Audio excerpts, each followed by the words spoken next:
The next area I'm going to cover is the nature of open fire.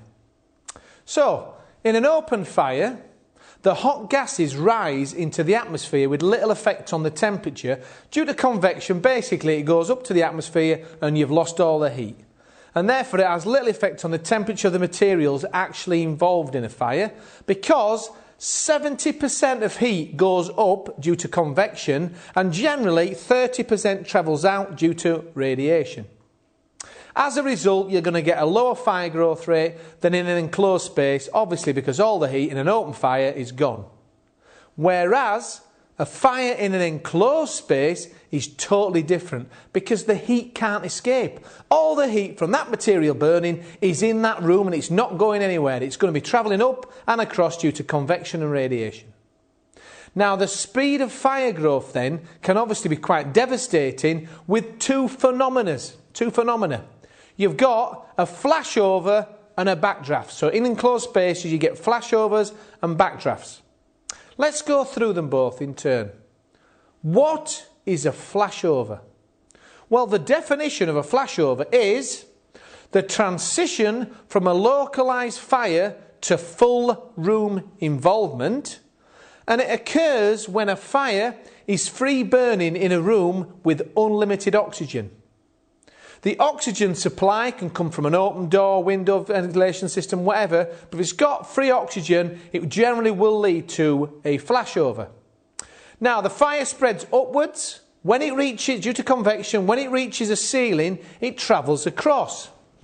Now, the radiated heat from the fire, as it's travelling across, starts to radiate down, and it starts to preheat everything in the compartment. Now, as the smoke layer comes down, the total thermal radiation from the plume increases and increases, and because it's inversely proportional to the square of the distance, the radiated heat starts to heat up everything in the room, and this will start to decompose, pyrolyse, and give off vapours.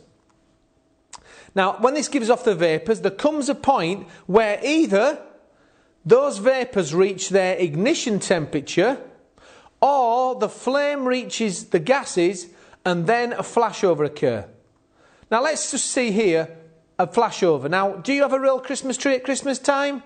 Well, if you do, you better be careful, because did you know again, a 6-foot Christmas tree, if ignited, will give off a 16-foot flame. 16-foot flame. This video footage here is a real Christmas tree, real time. This is how flammable a real Christmas tree is. Now, I've always had real Christmas trees, always. Until I saw this, I've got 15 years experience of the fire service. When I saw this, I would never have a real Christmas tree again. Because the problem is, a real Christmas tree, when it dries out in your house, which it will do, it dries out, all it is thousands and thousands and thousands of needles covered in oxygen. That is the fire growth rate you are going to get from a real Christmas tree. Now, can you see there? Total room involvement, that's your flashover. As you can see again here, the clock at the side there, this is showing you how flammable a real Christmas tree is. The heat travels across, the heat travels down, radiation, and here what you'll start to see now is that the carpets and furnishings will start to give off vapours, so it's decomposing. There comes a point where the total thermal radiation from that plume will cause a flashover, and this happens in approximately 33 seconds. Now, I showed that video on one of my courses, and a lady on the course said to me, "That's a real Christmas tree." I said, "Yeah."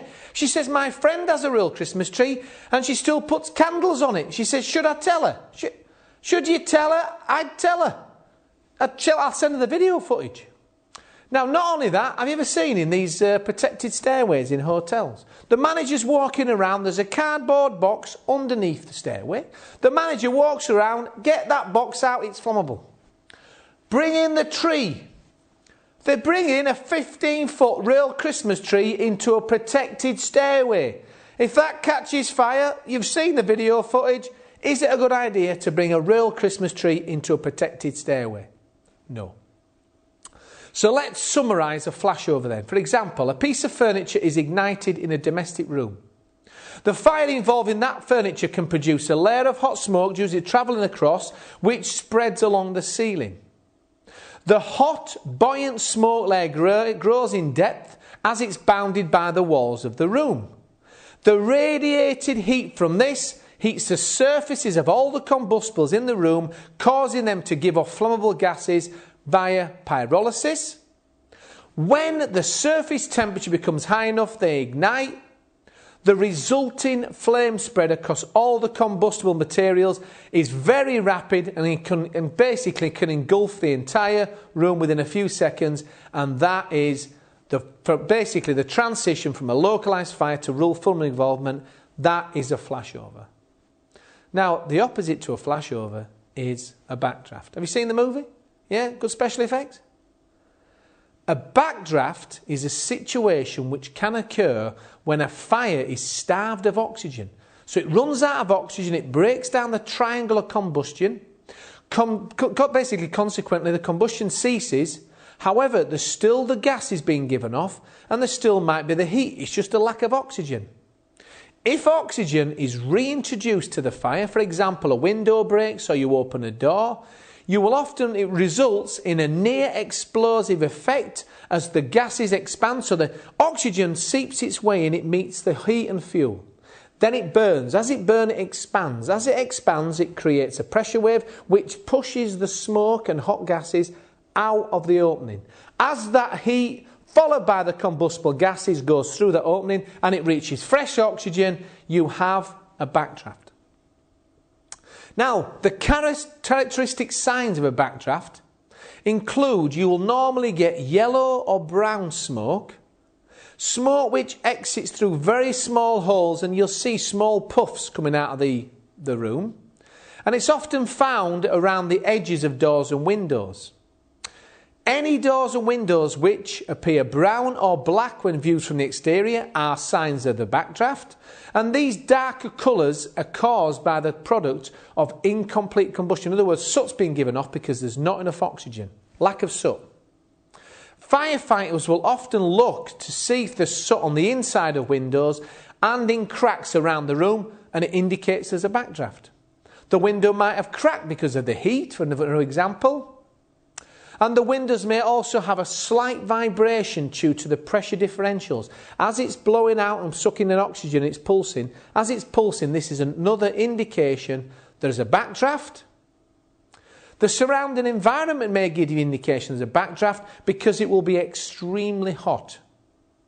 Now, if firefighters discover a room pulling air in by itself, pulsing basically, for example through a crack, they generally will evacuate immediately because this is a good indication that a backdraft's basically imminent.